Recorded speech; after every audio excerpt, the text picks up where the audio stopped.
my eyes were first opened as I mentioned, doing medical work around the world, where I saw the power of community health workers in 12 different African countries where I've operated over time. It does come back to the world that we live in, the soil that's under our feet, the air that we breathe, the pollution that might be in that air. How clean is the water?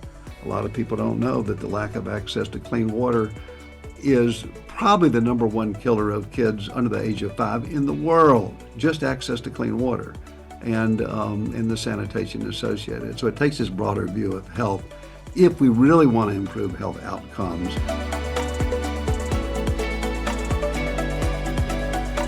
This is Dr. Chethan Sathya. Thank you for joining us for this episode of Northwell Health's 20-Minute Health Talk.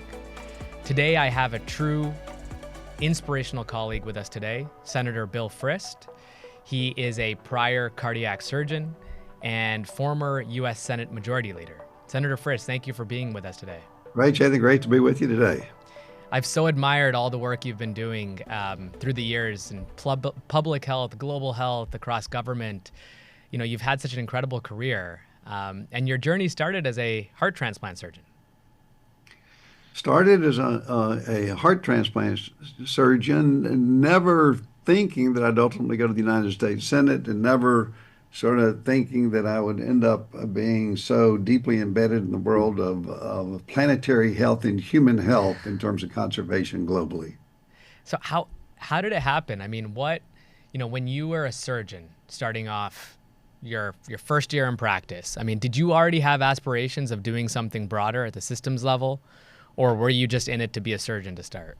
No, it's really, really interesting. And a lot of people ask me that because I've had essentially 3 careers, one in the world of medicine and science for about 20 years, followed by 12 years in government and in politics in the United States Senate. And in the last 16 years have spent time in the world of nature and conservation, activism at the local level in terms of health in communities. And that journey I would have never predicted overall when I started. I thought I would go into medicine and focus on individual patients, do surgery, ultimately transplant surgery for the rest of my life. And then after about 20 years of that and really going on this journey through heart and lung transplantation, decided that I wanted to do something in public service at scale. And the best way to do that with the largest reach is through public service, and therefore made that jump to public policy and ultimately to the United States Senate. Wow. And was there a moment as a surgeon or series of moments that you remember that kind of shaped that desire for doing more on the public policy realm?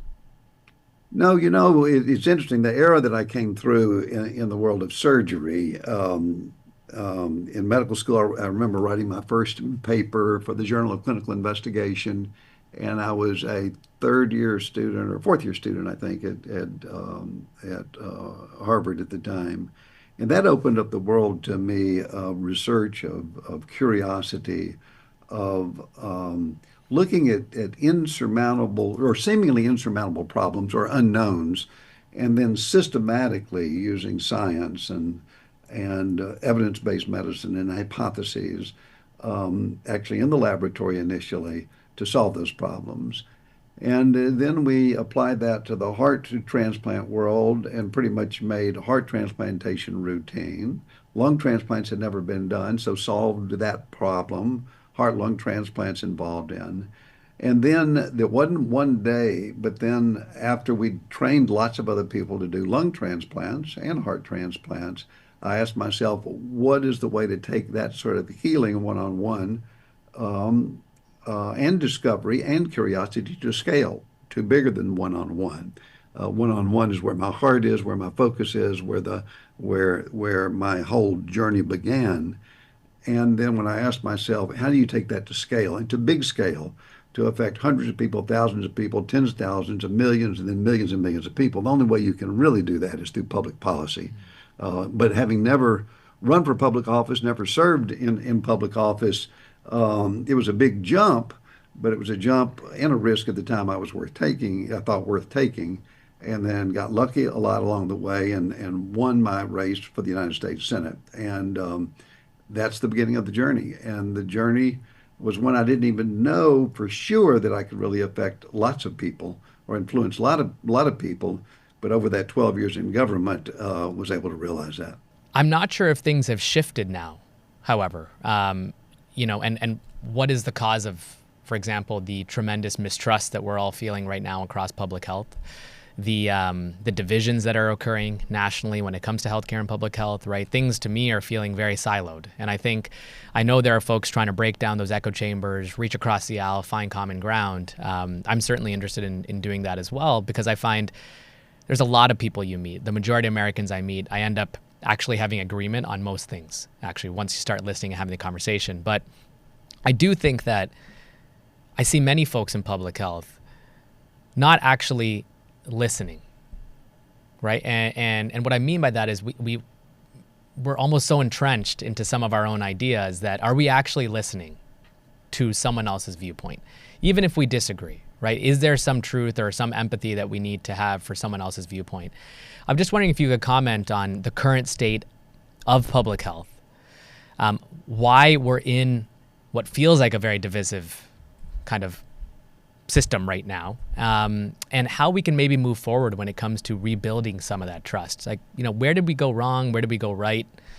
Yeah. It's a big question. I think we're all going through that sort of self-examination at this time, in terms of in the public health world, but not just the public health world. I see it the same in the larger policy world. We see the distrust of our institutions in terms of the United States Senate or a Congress or our banks, our churches today distrusted, science being distrusted today. So I think the public health community needs to realize it's not just public health. It really is across the board, overall.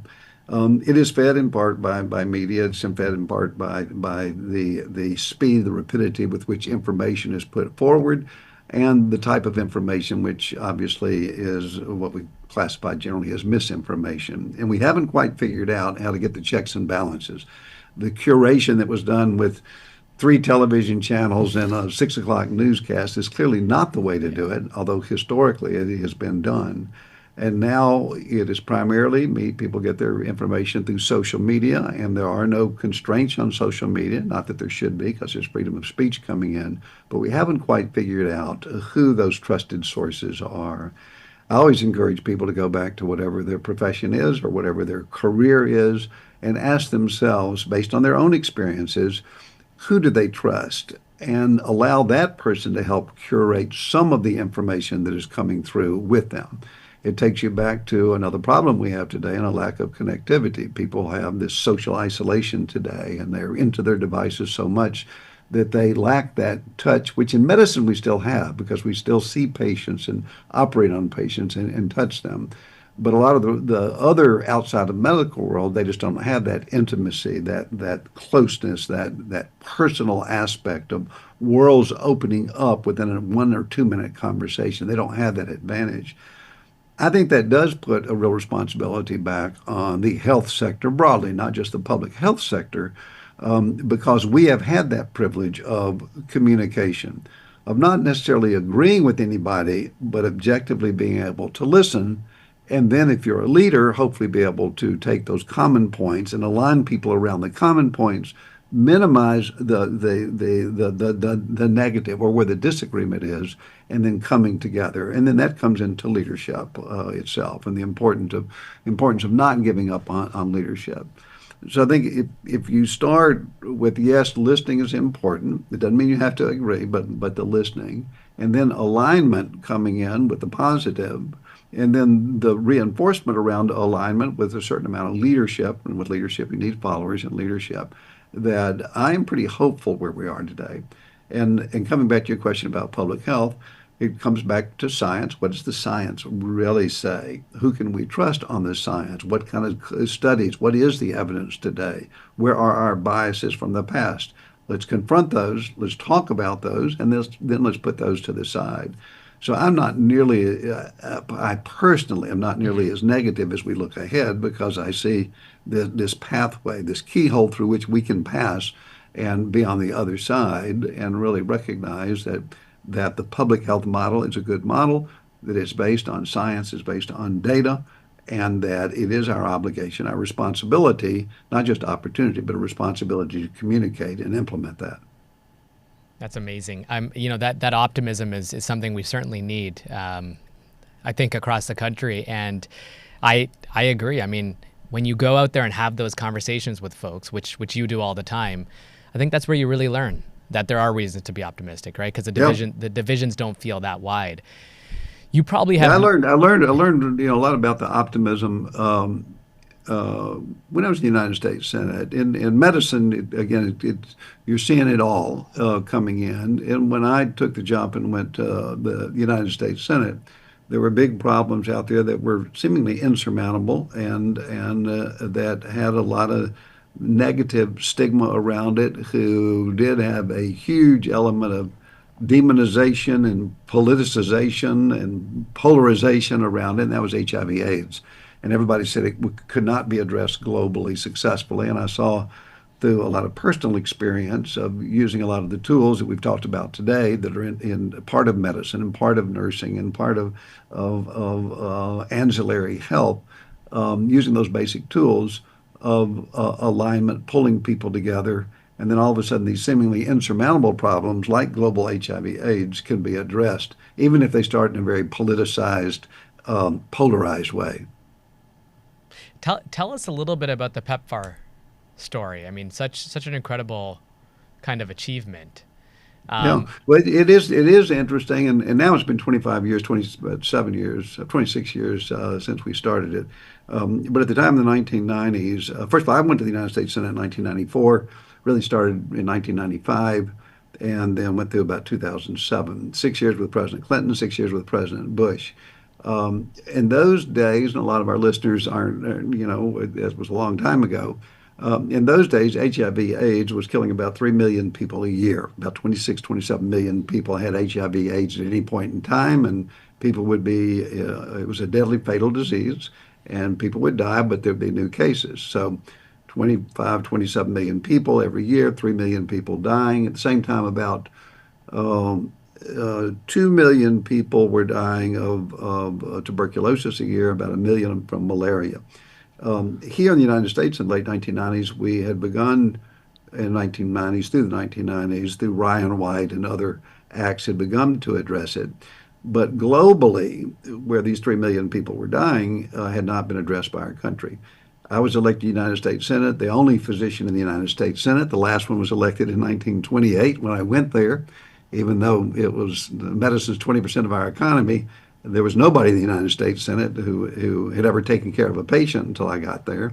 And it was apparent to me through my medical mission work in Africa, spending a week or 2 weeks or 3 weeks every year, that the disease was hollowing out society there. Really getting not the very young and not the very old, but the people who were involved in society and civics and the policemen and the teachers and all. And every time I'd go there, it was obvious. We didn't address it very much until 2000, and President Bush came in. He'd never really been to Africa, but he started asking questions. I told him my own experiences. Tony Fauci was sent down to 2 countries in Africa, came back and said, I think we can do something about it. It was heavily stigmatized at the time, and at the time there were a lot of Democrats, progressives sort of said, yeah, we got to do a lot, but they wouldn't put the money up. You had Republicans who said, no, it's not an issue or it's a moral issue. So it was very fractured. By bringing people together, I became majority leader in 2001, but bringing people together in a way they hadn't really been brought together, by communication, by bringing progressives and conservatives and the evangelical community and the faith-based community all together, we were able to pass legislation under President Bush's leadership, funded by the United States Congress. And it was the single largest commitment to a single disease in the history of America, of the country. It was continued through Republican, Democrat, Republican administrations. Recently, there's been some backpedaling on that, but I think we'll overcome that. And there are 26 million people alive today around an issue, a medical issue, a public health issue, but because of public health, public health definition, activism, advocacy. Democrats, Republicans came together under strong leadership, and there are 26 million people alive today who otherwise wouldn't be alive today. Probably one of the greatest public health initiatives that our government has ever undertaken. Just absolutely life-changing, right? And can't even begin to quantify, I mean, the number of folks, if that initiative wasn't in place, the number of folks who would have additionally suffered in the years to come. Yeah, and the impact, you're exactly right. So those are people who had HIV/AIDS, or you prevented it and you saved it, and all. So everybody agrees on those figures. What is not incorporated in the sort of the shock value of the size and the magnitude globally of a little piece of legislation that was just several pages in the United States Senate, but represented a coming together, and the research and the pharmaceutical industries, everybody participating at the table. All that doesn't capture the fact that investments by the American people in countries and peoples around the world built an infrastructure where other preventive and curative medicines could be delivered outside of HIV/AIDS. It revolutionized the infrastructure of scores of countries' health systems all over. It instilled transparency. It instilled the principles of democracy. And all of this has been studied in economic development. So a huge, very successful investment in, yes, lives saved for HIV/AIDS and malaria and infectious disease, but also building an infrastructure which goes on giving and will give for generations and generations. Senator, so it sounds like, you and while you navigated that, you had to navigate a lot of the opinions across the aisle that are probably similar to conversations we're having today when it comes to the WHO and other global health initiatives, right? A lot of people questioning, with so many issues domestically and life expectancy kind of dropping here in the US, do we need to be investing money in global health initiatives? And obviously you and I feel strongly about that, but do you feel that is that the same argument that was being made back then around the need to actually invest in infrastructure globally to prevent, let's say, epidemics or HIV? Because there is obviously an implication domestically as well if you don't control those things. Yeah, I think there's a lot of confusion. I think people don't realize that the amount of money that's being spent is less than 0.5% of our federal budget. If you ask people, they don't like, a lot of people don't like foreign aid, or they lump health and healing and wellness into foreign aid. And they just don't like foreign aid. They say, I got too many problems here. I'm having a hard time putting food on the table for my family, keeping them healthy here. I don't have enough, money to buy prescription drugs because I'm concentrated here. So the immediacy of health in this country, I think, is really, really important. And therefore, they say, I don't want 20% of my tax dollars to be spent in overseas in what's called foreign aid.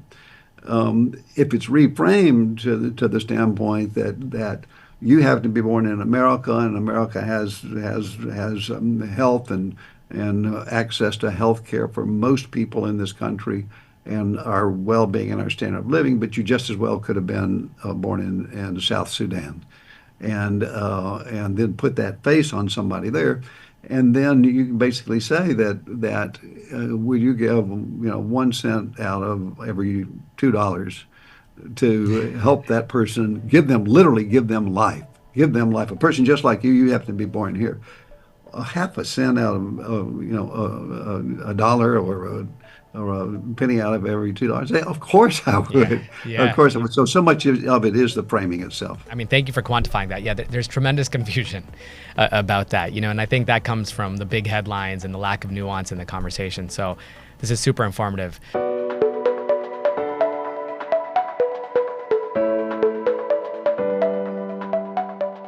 How do you get folks to feel as though they can make a difference on these big issues like climate change? So, you get them in the room, you make the argument for why it's going to impact their lives.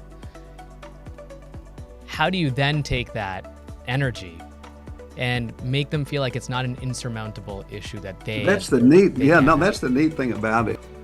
whether it's planting for pollinators, where 80% of our food comes from pollinators, yet the biodiversity loss is huge over the last 10 years or 20 years, or planting a tree, that by just doing that, by definition, you're a part of something much, much bigger than yourself, that the evidence we know will change the course of history over time. So the neat thing about the world of conservation and climate change is how we address those issues locally has the impact regionally across the state, across a part of the country, and indeed a global impact.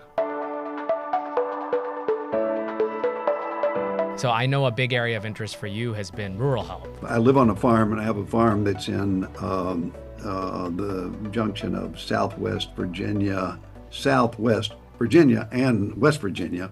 It's in Appalachia. So I sort of live in the rural health world, and I see it firsthand. But my eyes were first opened as I mentioned, doing medical work around the world, where I saw the power of community health workers in 12 different African countries where I've operated over time in the past, where I've spent a week or 2 weeks, and we talked about earlier.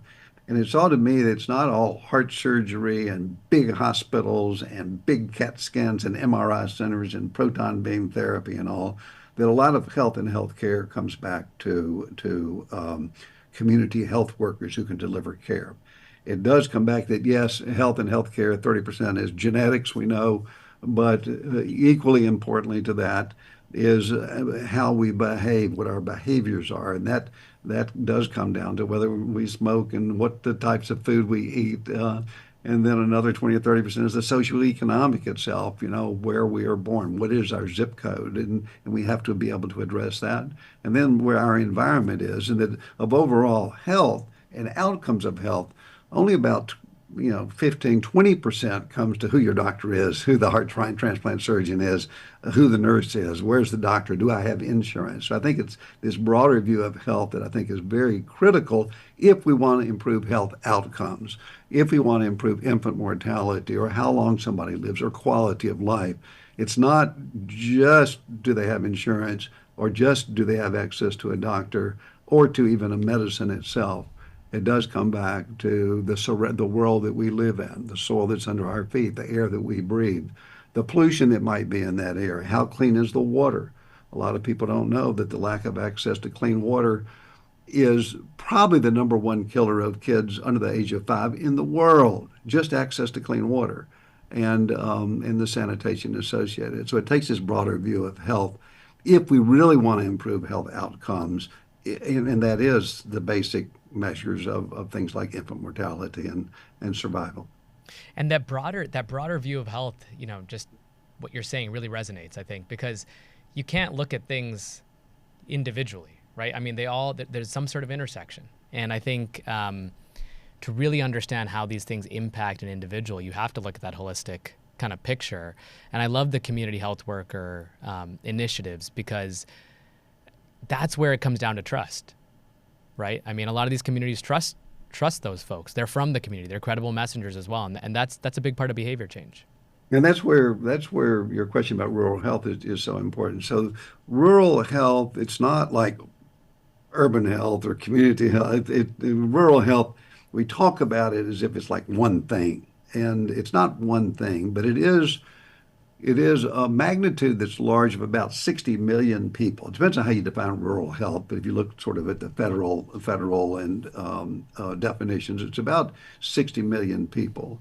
And what we know is that on average, they're a sicker population. There's more acute disease, more chronic disease, there's more trauma, there's more suicides, there's more drug addiction and misuse of substances coming in. And that results in earlier death, higher infant mortality. And to answer your question, we are making progress there, but it does come back and not just throwing $50 billion, which is a lot, but it's not a lot coming in. And I think the sort of stabilization money that's being put out by the current administration is really important. I think it'll be used, and we'll see 3 or 4 or 5 years from now how well it's being used. But for the most part, it does not address any of the cultural issues, which you and I just talked about. You need to meet people where they are, looking at their value systems and listening and not judging, and then meeting them there. You can't ask them to move to the urban areas for having every baby they have or every illness. The flip side of that, you can't say here's a iPad and go online and trust who you're talking to and then comply to what they say. That's not going to do it. So I think the $50 billion, once it gets out the door, will be positive. I think the administration is doing a good job, but it is a drop in the bucket as to what it's going to take to adequately address the fundamental issues of rural health, which do come back to the issues that we talked about. The environment in which people live, their behavior, the behavior in the second category, and then the whole category of social determinants. And that comes down to equity issues. You can't run from equity issues. Certain people today say you can't talk about vulnerable populations or equity or fairness, but it does come down to looking at the more vulnerable populations and addressing them in very specific ways. And I also have concerns about, what's going to happen to the smaller rural hospitals in a lot of these states, right? Are they, is there going to be an equitable distribution of those funds? There's more and more conversation around what's going to happen to those systems in collaboration with the community. And I think that's still a major concern. Yeah, it does come down to, I think, the collaboration, which you said, which is not built into most rural health plans today. And it does take understanding the culture, and nobody has the answers yet coming in. But I think that more holistic approach is the only way we're going to address rural health care. And there are some innovative, approaches to that, both on the nonprofit side and on the for-profit side, and on the NGO, non-government organization side. But all of them come down to a basic cultural understanding, a cultural literacy as the foundation of it. Technology is not going to be technology can be part of the answer because we have tools that we didn't have. Hospitals are going to go out of business. We've had more hospitals, I think, go out of business in Tennessee in the last 15 years than in any state, as on a per capita basis. I have to check on that, but we feel it here because we're a rural state coming in. Now, is it all bad? If when a hospital goes out, all access goes out, it's a bad thing. So how do we replace that access?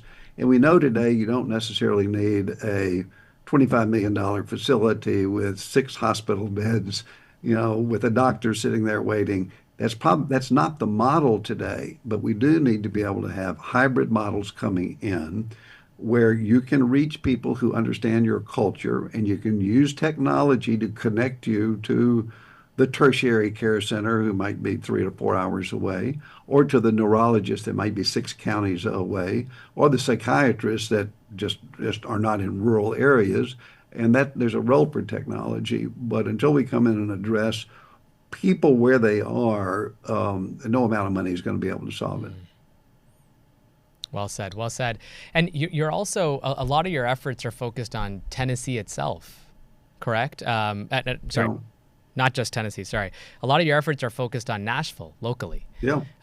Well, that's really interesting because I think people always say, what do you do? Well, they say, Bill Frist, you did the transplant. Well, I'm not going to be able to do that. And I can do something, similar in my own thing. And they said, you went to Washington and served in the Senate. I'm not going to do that, especially today. I'm just not going to do it. And so people say, what do you do? And it's kind of what I ended up doing. So the 20 years in medicine and a heart transplant and lung transplant, in Vanderbilt right now is the largest heart transplant center in America, which is like right outside my window here. And that's the transplant center we started. So when you plant these seeds, they go on and grow even after you're there.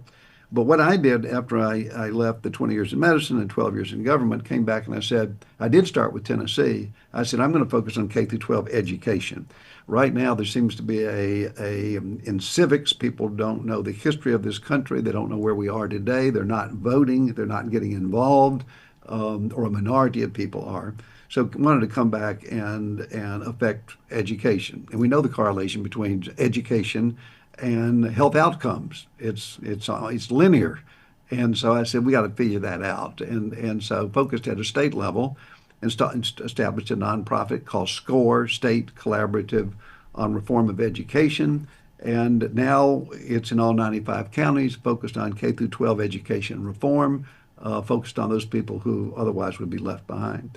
And then even come back more locally to Nashville, which you mentioned, and had a really interesting finding. I'd been on the board of the Robert Wood Johnson Foundation, which is the largest health foundation in America that's operating in America. And one day I walked into the session, one of our board meetings, and they were listing all the counties and their health outcomes. And Nashville, as many of your listeners know, is sort of a Silicon Valley of health services. We have a huge reach because so many corporate offices of for-profit and nonprofit companies are based in Nashville. So we have this great ecosystem, this great cluster of health services that are run out of Nashville. So I thought we'd be pretty good in our health outcomes. But the Robert Wood Johnson Foundation, their city rankings and their county rankings had us among the worst of our peers of Charlotte and Austin and Fort Worth and the sort of cities that we compete with. And so basically seeing that, great in health services, reputationally, reach around the country, but not as good as our peers in terms of outcomes around things like infant mortality or how long people live, the basic things, but many others as well, mental health days. And so I said, we need to do something about it. And the something about it is starting really local, calling 5 of my friends and saying, let's put together a group called Nashville Health. And this group can grow over time, but let's address this juxtaposition of outcomes. It doesn't make sense to me to ask the question why. And then let's put together a roadmap, bringing together 120 nonprofits in an organized way around these particular issues, 120 nonprofits which are here in town and for-profits as well, addressing the issues that are with evidence-based, both medicine, not just medicine, but evidence-based plans.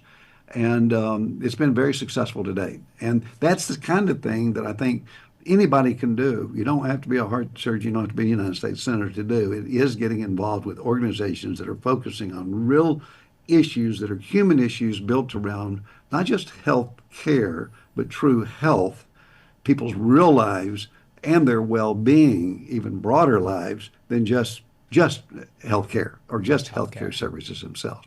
So we found it gratifying and really useful. And you have the power to become, no matter where you sit, you have the power to become a convener, right? If you kind of organize folks around this singular goal. What are some of the big contributors to decreased life expectancy that you guys are finding in Nashville through this group that you're wanting to address? Yeah, they're really interesting ones, and they start with the obvious low-hanging fruit, things like smoking.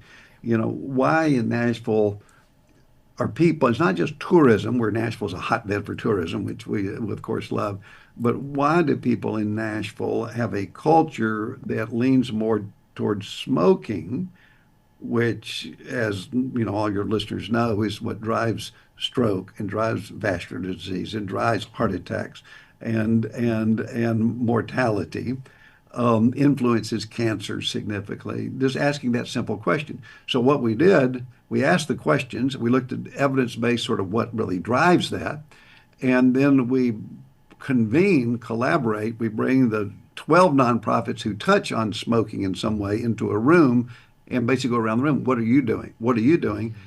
5 of the 12 people had never been in the same room together. And so you see how this alignment, just collaboration itself and connecting the dots themselves can have a huge impact. And you can go on down the line. That's just sort of an example there. You identify food. Now, and I'm part of it, and I'm sure you and a lot of your viewers are, as part of the Food is Medicine movement, which recognizes basic nutrition, but also say access to food and how we handle food waste. But, for the first time, we really are focusing, and this is where I think Washington is getting it right, is that food is medicine. That if you look at nutrition, if you really honestly look at nutrition, the lack of nutrition and access to nutrition in food and food waste causes more death and disability than smoking even, or any of the other, motor vehicle accidents you go down the line. And people don't realize that, but if a community comes together and identifies that And then what can you do? You look at SNAP, the old food stamp program today. The number one things that's in the food stamp program today is sugary beverages. We know sugary beverages have a direct impact on heart disease and cancer and is not causal, but strongly correlated to it. And we know that it influences itself. So you address issues of school lunches. Are these really healthy lunches? Does everybody have access to a meal in that community? So once you point out to people that it's the number one driver for death and disability in the United States of America, nutrition, and you put it on the table. And that's the sort of thing that you can address coming in. We also, I'll just have to add, emphasize data a whole lot because if people don't know where you are to start with, you don't know if any of these programs are really improving things. So we emphasize collaboration, number one, use of data, number two, and then three, we do look at vulnerable communities. The zip code is the very best predictor of mortality in this country, where you live. And so we will intervene with programs in zip codes that are at high risk. And that comes back to equity issues, again, a word that some people don't like to use today, but it is the equity issues of vulnerable populations who are disproportionately impacted in ways that others aren't. And then that ties in socioeconomics, these really broad issues, socioeconomics, access to health care, the food you eat, the water you drink, the soil under your feet, broadly. It's all interconnected. I mean, it's so interesting how many conversations nowadays on a lot of these topics just skim superficially, and they don't talk about the risk factors that you're speaking about, right? And we experience this across a number of other public health issues, and I could not agree more in everything that you just said. And on the topic of gun violence, for example, the two biggest drivers of firearm homicide in this country in most urban communities are lack of food and lack of a job. And people don't know that. No. I mean, you say it, and you have an interest in that, and I have a huge interest in that as well. But until you actually say that, people just don't know it. They don't think it. Yeah. And so when now people are asking, well, why do we have historic reductions in things like gun violence? You look at some of those things, and you start to see a pattern there. And I think that's such a brilliant way to kind of move the needle forward on tackling these issues, because you just start to understand that it's not really about some of the political things we talk about. It's really about that improving lives and something most folks can kind of get behind. Yeah. And I think the gun violence thing, I know we don't need to go there necessarily, but it's an interesting one because I'm in a red state, really red state here in Tennessee. And you would think that it's an issue that, and we all grew up hunting, and we hunt, and I grew up hunting with each of my three boys, and culturally it's been a big part of our lives. It's given me the opportunity to spend time with them and all. And we're just a red state. And things like gun violence, you'd say people aren't going to just not going to address it overall. Even though it's the number one killer of kids in the state and in the country today, it's a pediatric issue as well. But once you start framing it that way, they say that, well, let's get together, look at it. And Voices for a Safer Tennessee is a group we brought together here. And it's Democrat, it's Republican, it's red state, it's blue state. It's all put together here in Tennessee. And we're able to address issues around things like gun safety and trigger locks and a consciousness that's there. So even these really tough issues that seemingly just, you're not going to be able to address in today's climate, if you come together, if you collaborate, if you listen, if you use the appropriate language, if you're respectful, people come back and they look at the science, they look at the data, they will agree with a treatment plan and then be held accountable for that. And again, that's why I see so much of it. And it doesn't start in Washington, D.C., most of this stuff, and it doesn't start, globally at the United Nations. It starts in your community and people that the next 10 people you come in touch with today, what can you do? What can we do to address these big issues? And it doesn't take a lot of issues, just like a handful of people for even the biggest issues in the country. Such an incredible point. The value of just having conversations with folks. I mean, on the street, people that you start talking about these issues. I had the most incredible conversation on the way to Omaha for Grand Rounds with a gentleman who was a farmer who's now in the farm insurance business. And we actually talked about topics like gun violence, like other public health issues, vaccines, and found common ground on almost everything. Yeah. right? You know, Let me share a really interesting thing. An issue that I'm spending a huge amount of time on is biodiversity yes, loss, conservation, climate change, the changing climate, the hotter days that we have. And what I found is that by addressing issues like, say, the hotter days, the last 3 years have been the hottest in history, in recordable history that we've had. And they were hotter than the decade before. So clearly it's getting hotter and hotter. But by taking these big issues like that and then translating them down through health and healing, how does the heat or unstable weather patterns affect your life today? Your heart, your body, your mental health coming in, your breathing, the pollution that's there. And then if you translate these really big issues like planetary health or climate change or conservation or biodiversity loss into how it impacts you today and your children and your family and your ability to learn and your productivity at work and your absenteeism from work, all of a sudden people say, okay, yeah, I get it. I'll stay in the room. I'll listen to these tough issues. And even one like climate change, which is a global issue. It's not just a U.S. issue, it's a global issue. And people say, I don't care about global issues. But if you say, well, it's going to affect you and your kids and their future and their economic sort of wherewithal, then all of a sudden they say, okay, I see why I need to address sort of a global issue. bringing it back to reality, back to kind of everyday lives. How do you get folks to feel as though they can make a difference on these big issues like climate change? So, you get them in the room, you make the argument for why it's going to impact their lives. How do you then take that energy and make them feel like it's not an insurmountable issue that That's the neat, they yeah, can't no, have? that's the neat thing about it is what people really want, I think, is, and I don't know, I'm just talking, but they want to be, first of all, inherently, I think people are really good. They do want to serve. They want to make the world a better place. The question is how they can do that, given that they, have children and family and need to get by themselves. They want to do it at the same time. They want to be a part of something much bigger than themselves.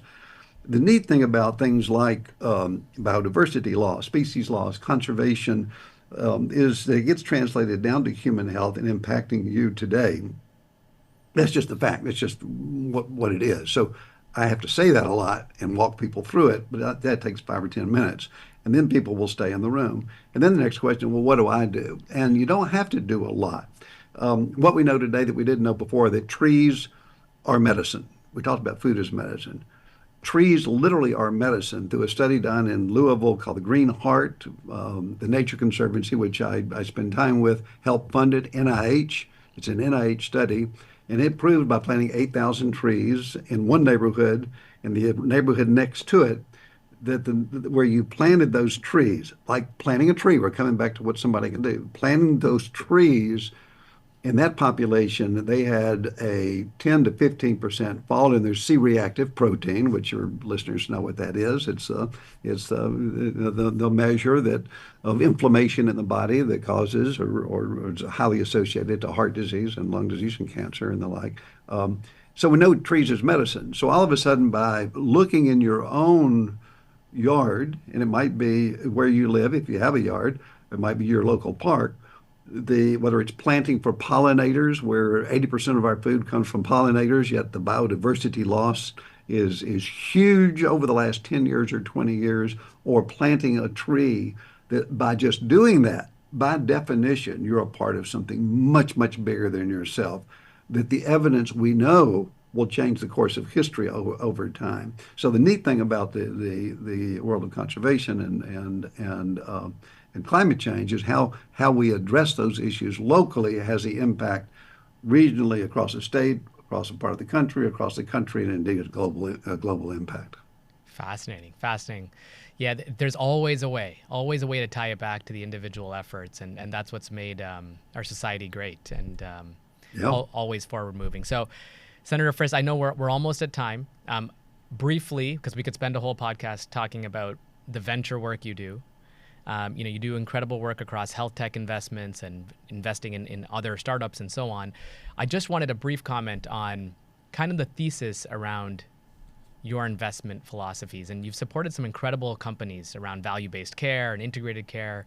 How have you kind of been able to go through that thesis and identify an ROI on some of these companies that might be difficult for others to think about investing in at face value? Yeah, no, that's great, and I'm glad you asked the question because it kind of wraps the sort of, at least my understanding, and I have no great understanding, but 20 years in medicine really takes me back to the science, to medicine, to what we can do to help individuals and in the aggregate people, and it goes into the public health. The 12 years in Washington allowed me to think globally. We talked about HIV/AIDS. We could have talked about Medicare Advantage. We could have talked about prescription drugs and medicine there, but thinking in big populations. Learning from both of those things, I basically said, what about the business world? What about the private sector, markets? It's much quicker than government. Taking appropriate funding around good ideas allow you to innovate, create, solve problems that can't be solved either in the operating room or in healthcare or as an individual doctor, or working at a global level or the national level of the United States Senate itself. And so the private sector, I've been in the last 16 or 17 years growing companies in the world now with the Frist Cressey Ventures the last 10 years. And what that basically says, if you get access to capital and you give a good, reasonable return on investment, that you can address these big problems that are around vulnerable populations, not necessarily poor people or not necessarily people in a certain part of the city, though it can be, but take a group like the frail elderly. The frail elderly in our company that are seniors who don't have very much money, they fall through the cracks. We just don't take care of them, especially if they don't have insurance. So we will set up a company using private capital, and we can do it in a year or 2 years. And it's venture because nobody's ever done it before, but we're willing to do that. We're willing to the sort of the power of what a democracy and a country full of opportunity and freedoms, inappropriate regulation, but not over-regulation allows you to do. And so Frist Cressey Ventures takes, say, recently we just finished a $400 million fund, and we will go look for 20 different companies that are solving problems in health services, not pharmaceutical, not molecule, not devices, but in health services, the way you get your health care today, which we know is too chaotic and it's too many people fall through the cracks today. And to solve that problem that government can't solve itself and that the private sector today hadn't been able to solve. And so with that, we'll give a great return. And we'll do anything from palliative health care to home health care to a lot of artificial intelligence today, to making people's lives easier today, to making addressing both the financing and the organization and the delivery of value-based care. Value-based care meaning better healthcare outcomes for you as an individual, divided by every dollar input there. So that's value-based care. And so it's exciting, it's fast-moving. We do focus a lot on populations that are left behind, addressing problems that government's too big, too slow-moving to address. Mm-hmm. Oh, man. I mean,